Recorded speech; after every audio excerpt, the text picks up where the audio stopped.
What's going on, everybody? I'm Master Sergeant Dave Salonici, and welcome to another episode of Generation Space. That's right, we have a sign now, and we are on location, so we're moving up in the world. Welcome to our first episode, really highlighting our series on GPS 3. In about more than a month now, we're going to be launching the brand new GPS 3, second time launching it, and we have some experts here. We're going to take you through about 5 or 6 episodes on scene, just like college game day, having some fun. So it's real rough. Here we are in LA. I know it's rough, but someone's got to do it. So here sitting with me is Colonel Gulden. Ma'am, if you want to tell us a little bit what you do. Absolutely. No, we're thrilled to be here. My name is Lieutenant Colonel Erin Gulden, and I'm actually the program manager for the GPS 3 spacecraft segment. So I'm basically responsible for about $6.5 billion worth of new space capability that we're going to put up for the GPS Enterprise. That's an OPR bullet. Absolutely. FGO of the quarter. There we go. Nice. Sir, what's going on? Hey, absolutely. So my name is Captain Kyle Futch, and I work with the GPS 3 program office, particularly underneath Colonel Gulden as the Chief of Mission Operations Testing for the GPS 3 campaign. And then also on the other side of that, I train all of the mission directors that we have that are out there 24/7 commanding an ops floor, which receives telemetry downlink from the satellite, but then also commands the satellite while on orbit for GPS SV01. And we're getting ready to gear up for the launch of SV2 here in about a little bit more than a month from now. So it's a pretty aggressive campaign. It's a pretty exciting time to be in GPS, and I couldn't be more privileged and honored to be in the job that I'm at the time at which I'm here. So pleasure to be here. Did someone pay you to say all that? Absolutely not. No, it comes from a passion and desire that I have from just doing the job. Everything that I've ever done here has been outstanding, and I've really enjoyed it. That's awesome. So GPS, so here's something I'm like, here's the elephant in the room for me. My phone, GPS, it works great. So why do we have new why is GPS 3 such a big deal? And I say that knowing the answer, but no, not knowing the answer that great, but knowing a little bit. So who feels like? I'll start off, no problem. So everyone sits there and says, hey, my GPS works. Why in the world do we need to replace it? What I will tell you is the spacecraft that are on orbit are maybe twice their design life. So they're designed to last about 7 years. A lot of them have been up there for 15. So while they may be operating today, honestly, we can't guarantee that they'll operate tomorrow. And so what we're trying to do with this next generation is not only replenish the constellation, but then also bring in new capability upgrades so that not only the warfighter, but now basically in the entire world that utilizes GPS will have more robust capability and more protected GPS for the future. That's awesome. Someone was telling me a little bit about what would happen if all of a sudden a switch went off and we didn't have GPS, and everything from like using my debit card to get money out to calling up an Uber to get home from the airport, like you name it. Like that's kind of it's kind of unprecedented at this point in time just how many applications, software, the global financial market operate off of GPS. And it's not just the use of location data that we all use and love, from our smartphones today. It's also a timing aspect, particularly in the global economy, because every transaction that gets posted through an ATM machine is time-stamped with the times that we use with our atomic clocks in the GPS constellation. So the impacts are, I think the last forecast that I saw was that we have approximately 4 billion users worldwide. It's probably closer to 5 billion at this time. Yeah, I think so. With as many people that we have using the resource. So it'd be catastrophic, to answer your question, to have that switch go down at any point in time. 5 billion, that's another OPR bullet. Take that, finance. Yeah. But I would like to say, right, our constellation, while it may be aging, right, there are extra spacecraft on orbit. It's a robust constellation in the end. It's not one spacecraft, it's not one satellite, it's not one single entity, it's an entire system. And it's not only the space piece, but there's the entire ground enterprise that we did also upgrade this last fall when we launched the spacecraft. So it came with a new ground system, and we're continually upgrading our receivers and the user interfaces that we have. Okay. So when you think about the entire enterprise, it's really hard to flip a switch, right? Because there's not a switch to flip. Yeah. So it's pretty robust. That's good. Now, sir, how long have you been here at SMC for? I've been here for a little bit more than a year and a half. I got here in October of 2017. I've been doing the job and working with Colonel Gulden since that time. Of course, it took a little while to get spun up and trained and understand what the job was. before I was just thrown in charge of leading it, right? But here's the deep end. Jump in. Exactly. Although I will say that being in the Air Force, it's often a lot like that. It's sink or swim, right? You get thrown into a position, you have to learn it quick, and you have to adapt and overcome at a very rapid pace, which is why I love it, because it's always changing, and it's always a dynamic environment that you have to learn, adapt, and move on from. So what's been so in the year you've been here, so what's been something like what's been your highlight? What's the thing that when you think back right now, like the past year, what are you most excited about, memory wise, or maybe what are you excited about coming up in the future? What gets you going? What gets you excited? Yeah. So I would say there are two times in my career where I have been most, I guess I don't want to say stressed out, but had the most amount of responsibility on my shoulders. And one was the launch of SV1, and one was another time of being on the ops floor and in command of an operational team. And so it's very exciting because, yes, you have the responsibility that you have kind of bearing down upon you, but you've got an entire technical team, which is really a team of teams that you have to manage that are giving you advice.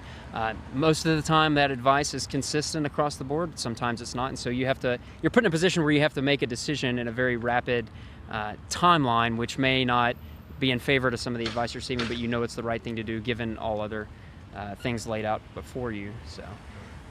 Yeah, if I had to pick between the two, though, it would be the launch of SV1. Being the mission director on site, on the countdown, having hold call authority to stop a multi-million-dollar launch, entrusted upon me as a captain, right? I'm 29 years old, pretty much fresh out of college. I think it's pretty unprecedented to be in a position where I'm at, particularly at this stage of my life, right? I think most people, whenever they graduate from college, aren't given this amount of responsibility, which is awesome. I mean, that's now, like being an acquisitions officer to be so operational. Is that normal? Did you have some? I mean, like, have you seen this? You know, why is this going on here? Oh, you can answer that. Yeah. Oh, to me.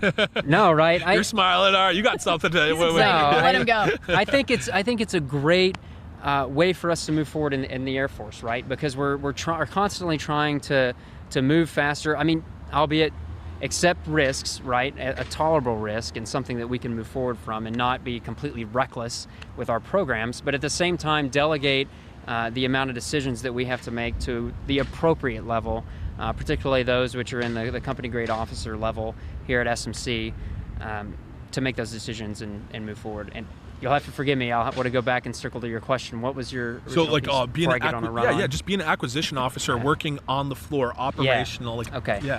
Right, so to that piece, though, and to the credit of trying to move fast, the Air Force and space and the entire domain in which we have to operate in, when you put us on the floor and you have us experience the user system or the command and control system of the entire constellation firsthand or secondhand or whatever, it really inspires and gets us to a point where we can advocate better for the user for a better system, because we see the types of workarounds or the types of really challenges that face our operational teams so that we can make it better for the user whenever we deliver it to the operational community. Yeah, it gives you some credibility too. I guess it gives you the ability to advocate a little bit more. Right. Okay. Right. No, I would say so, because you've had the experience, you've seen it first or secondhand. That's awesome. Awesome. That's great. So, ma'am, I know you've been here with GPS3 for a little bit now, and you're about to see that your baby go up. You know, you're the second baby. Yeah, second. Yeah, there we go. I mean, that's got to be pretty cool. Like, what are your thoughts? Is this exciting right now, or is this kind of are you more like done? Oh, absolutely not. Are you kidding me? I won't be done until I hand that flag over, and even then, it's going to be hard to let go. Right? I'm not going to want to. It's been fantastic. I've been here just about 3 years, basically. And definitely the very first launch was phenomenal for me. I finally actually got to sit on console for a launch, which I had never gotten to do before in 21 years. And you did it as a captain, nice and young. I mean, that's awesome. I guess that kind of shows, how this is all transitioning. Right, and sometimes it depends on the programs you have, right? But I got to not only watch our space satellite domain bring a new capability in, the ground brought in a new capability, and we launched on a brand new Falcon 9, the first time that SMC has ever launched on the Falcon 9 rocket. So we basically had 3 firsts all culminate together right before the end of the calendar year last year. So it was a challenging year to get there. Right. But just like Captain Futch said, right, the team is phenomenal. Everybody across the entire enterprise and all those domains I couldn't have imagined a better end to last year than to actually watch not only the launch itself, but then watch us actually put that spacecraft into the test configuration it's in now, and then having the ops crew that works for me continue to test it for the last couple months and make sure that capability we're going to hand over to the 50th Space Wing into 2 SOPs is going to be that next big evolution. So the second spacecraft will be awesome. This one is going to be unique because we're actually going to launch on a ULA Delta as opposed to the SpaceX Falcon that we did last time. So we're also going to prove that we can take the exact same spacecraft and choose 2 different launch providers and prove out space resiliency. Yeah. So another first, and close out the Delta launches that we have. So it's kind of a first and a last. Right, because last all rolled medium into or one. something like that. Yeah, the last medium, yeah. Yep, it's the last Delta medium. So kind of end that, I think it's the 25th, if I got the number right, 25th Delta medium that we've launched. So it kind of closes out that era.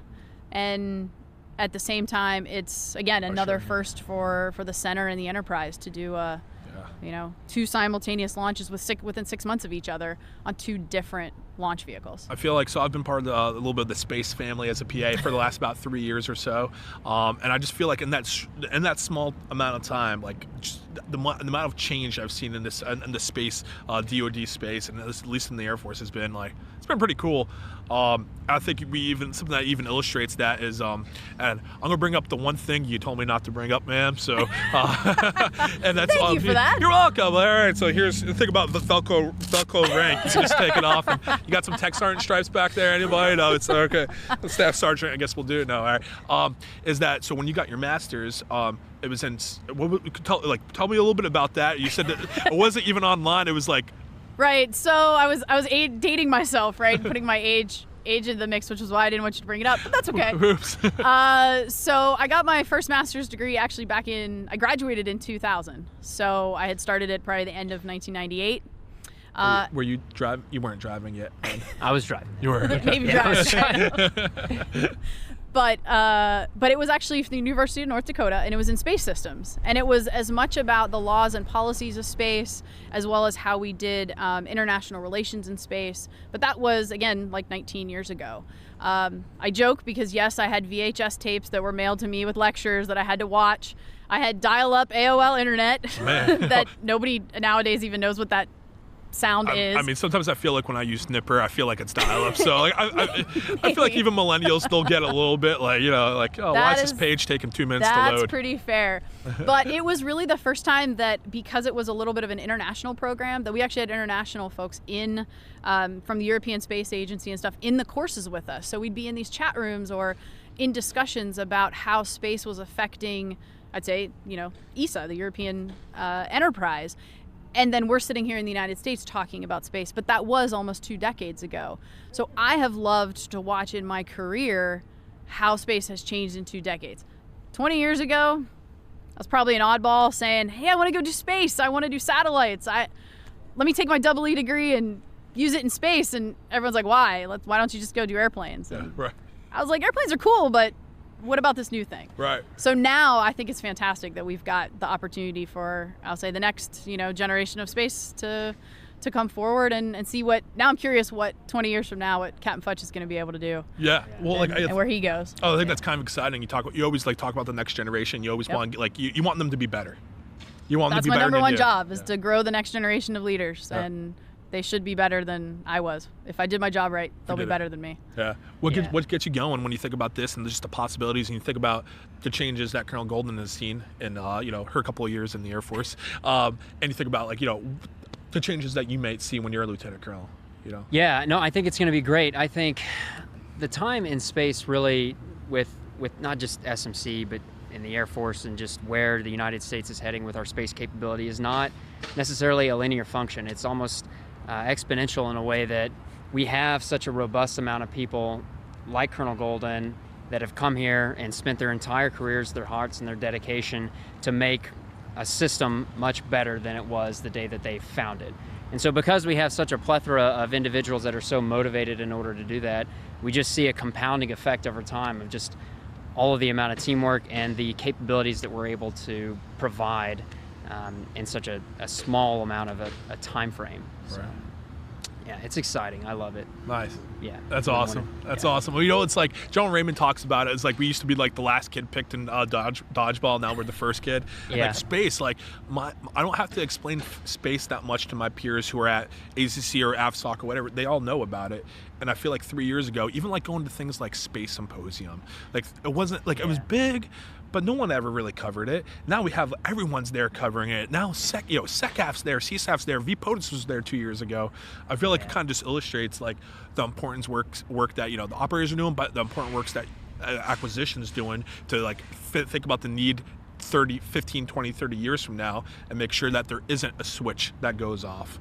Yep. Absolutely. Does that sound right? Yeah. That's our job, right? It's to try to think ahead using our intel community and figure out where we need to be, how to be ahead of our adversaries. But not only just as a defensive mechanism, but just where, even if you think about GPS, why GPS was created, it wasn't created to do all the things that it does, right? So part of where can we go with space is really going to be up to that next generation. Is we will think one step and then they're going to go and take it 10 more steps forward, and that's what I think is just unbelievably amazing. I'll be watching it from the sidelines probably, but that's okay. But that's fun, and I'm super excited to kind of see where that goes. Yeah, that's awesome. I mean, even just from the satellite perspective too, these are the first branch of GPS-3 or GPS satellites in general that we've ever had produced that have the longest amount of design life, right? So previously, GPS satellites were designed to last 5-7 years or so, and then these are the first in which last, or at least have a design life to last over 15 years. So that's just kind of to the credit of what we've been speaking to up to now, is just of the folks driving to we've got a great system now. How can we make it better? Yeah. All right. So so we've been dealing with. So I'm a New Jersey boy. Sorry not to go off topic, but it's what I do best. But yeah, so this marine layer stuff that we've been dealing with for the last like 30 minutes. All of a sudden the sun decided to come out and like, hi, what's up? Like, it'll pop out for like a second and then it'll go back under the just long enough. June gloom of LA. Yeah, it's just long enough for like our videographer, Sergeant Armstrong, back there to adjust, and then it goes right on back. But first world problems. But I guess our folks listening to this on iTunes have no idea what's going on. But it's all right. And there it goes, and it's gone, just like that. So before we start to wrap things up, I know we've talked about a lot. Like, what's something that you want folks to know out there? Like, whether it's the American taxpayer, whether it's our fellow folks who have this U.S. Air Force above their chest who may not know about SMC, because I sure didn't until I came here. What's going on? What do you want? Yeah. So I think the biggest thing I'd like them to know is that So SMC is really looking to drive the new way that we're developing our space capability. There are inherently, when everyone says go fast, right, there are inherently some things that, yes, we can go very quickly to deploy when needed and get some robust space capabilities, ground, command and control capabilities, whatever, up when needed. But then there are also those programs that you really have to take a step back, and maybe going fast isn't the right move, right? These long-term 15-year spacecraft like GPS, kind of imagine whether it's a car or just an airplane, that if you were to release it, that needs to operate 24/7, 365 for 15 years. You don't get to replace one single part with it. It's just got to do its mission every day for potentially 2 to 3 decades. No oil so changes. There are some of those types of systems that you really have to do that robust systems engineering up front so that you make sure it's stable and it truly gives that long-term operational capability to whether it's critical to the nation, the warfighter, or allies, or whatever its delivery capability is. But then there is the other half that is truly SMC is truly trying to turn and deliver everything that it can as fast as possible to meet all those warfighter needs. Right? It's a balance of how do you do both simultaneously from out here. Right, and I guess not screwing up. It's like measuring twice, cutting once. You don't want. I suppose that's a little bit of a diligence. We'll say it. What's that phrase? There right? we go. Jersey education. I struggle with that. Yep. But I guess and it's truly an enterprise out here. I got to tell you, it's a great team with our industry partners, with not only the government but industry, mission partners, the ops community. It's truly a collaborative team that makes this happen. And I know you're heading out pretty soon, man. Where are you heading to next? For now, I'm actually going to stay here, and I'm You are? going Okay, to great. at least for one more year. Awesome. And then we'll see where the command screening board sends me. Okay, all right. So I'm not quite leaving yet. All right, good. Just good. won't have this job. There we go. Well, yeah. So. Will you struggle not to like stop over and like, hey, Captain, what's going on? What's new and great? You know. I'll still catch up with the crew every so often. Nice. But anyway. That's awesome. Yeah. This is like one of the smallest Air Force bases like in the world without an airstrip, and we're literally, I mean, not even a stone's throw away from each other. So wherever she ends up moving, we'll be close anyway. This base is like a hidden gem. Like even just walking around the campus, it's like it has a Silicon Valley kind of feel to it. You know. Yeah, like, that's probably the best way to put it, because I'll even be in El Segundo, the town in which this base is built in, and people here don't even know that it exists. I'm like, yeah, LA Air Force Base, and they're like, what? I didn't even know there was an Air Force Base around. Yeah, it's part of the charm, I suppose. So, like, sir, I'll give you the option here too. Like, the chances there's something that we haven't talked about that you want to mention, or even something that we have talked about that you think is maybe just want to foot stomp a little bit more. I'll do a little bit of both, because I want to hammer on really what Colonel Gulden was just talking about. How, yes, we want to move fast, but at the same time, we really need to do our due diligence, and we need to make sure that we take calculated risks and take the appropriate amount of risk moving forward, and we're not reckless, right? So to that point, I think that our team has done a really good job of doing that with the production of the satellites, the GPS III satellites that we have on the floor right now. But then on the same note, we've completely shattered records with the production and the testing that we've done. All while doing our due diligence, we've still been able to drive that production timeline down in order to deliver these satellites at a rapid pace. And we're launching them. I mean, the first one launched in December of last year, and then we're launching the next one here, 6-7 months later in July, and then the next one will be even just a few more months after that in November. So we'll have 3 satellites up on orbit around the Earth in the time span of less than 1 year. So, and just to echo what I've said already 100 times already on this podcast, is that I'm just very grateful to be in the position I am at the time in which I'm here. He doesn't like this at all. No. Yeah. No. I hate it. Yeah. So I'm going to ask you both, and this is I'm going to ask you both a question that I end every interview with, and I just started doing this with podcasts. I used to only do it for my print stories or video stories, but and ma'am, I'll let you go first, and then you can think about it soon. But it is coming around to you. All right. So this is going to be a completely off the wall question. What do you live your life by? What do I live my life by? What's your theme song? What's your what's your rubric? My theme song, honestly, I wake up every day and I say, is there a way I can do something better than I did yesterday? And I don't define it by which hat I'm wearing, as a mother or a daughter or a friend or a superior officer or just an Air Force officer. I just say there's got to be something today that I could do better than I did yesterday. And then at the end of the day, I kind of ask myself, well, did I improve something? Right. And so maybe you could turn that into learn and grow every day. Okay. Yeah. Might be my mantra, I guess. Nice. So I get the tattoo.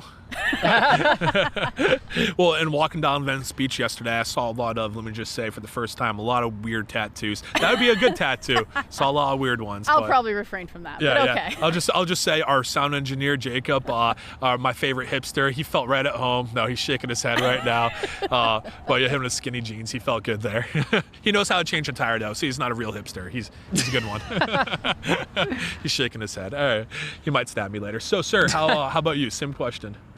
So to answer that question, 2 words. Yeah. Always forward. That's what I like to live my life by. I like to wake up every day, and you got to understand too that like every moment of every day is not going to be your most productive moment, but you want to strive to make it as productive as possible as you can, right? Right. And whether that's taking a breather from a great workout that you've just done or some project that you've just really dug in on. That's really, I think, the key and the mantra by which I like to live my life by. Okay. And it's not just like life, right, or just kind of my personal goals. It's also work. It's like developing other people too, taking time to just mentor and go and talk to them and train them, or whatever. Right. Being with people is a huge piece of that, I think. Yeah, people's a good business. I think so. Yeah, it's our Makes business. me happy. That's good. Yeah. That's good. Happy's good. Happy's good. I think so. Yeah, it says the guy who hasn't frowned once in the last 24 minutes and 45 seconds I'm of not the sure podcast. I've seen Kyle frown ever. Nice, nice. Well, it's hard to frown here being in LA, so I feel like this is a good place to be. Definitely. Yeah. Well, cool. Well, I want to thank you both for your time. A couple of things real quick here for you. Jacob, you have, could you bring in your Gen Space patches? So a little thing that we always like to do, so we're Generation Space. We have a couple of stickers here for you. So these are the ones you can give to others, Generation Space. Awesome. And Mr. Mosolf here will be giving you, we have our Generation Space crew member patches. So those are for you. Awesome. You can't give those one out, but these you can give out to some of your folks. And Jacob, come on up, pal. He'll give you guys this the infamous Generation Space crew patch. Him and his broken hand. Come over here. I just really wanted to get him in his skinny jeans so you could see the beard, everything. Awesome. Thank you. Thanks, buddy. I really appreciate it. Awesome. Sweet. There we go. All right. There we go. Got it on camera. Cool. No, well, thank you both for being here. Yeah, awesome. So that's it for this episode of Generation Space. This is episode 1. We have a handful of others coming to you. So this is the first part. Nothing happens until it's acquired. So acquisitions, and thanks for everything y'all do. Awesome. So that's it. Thanks for tuning in. So.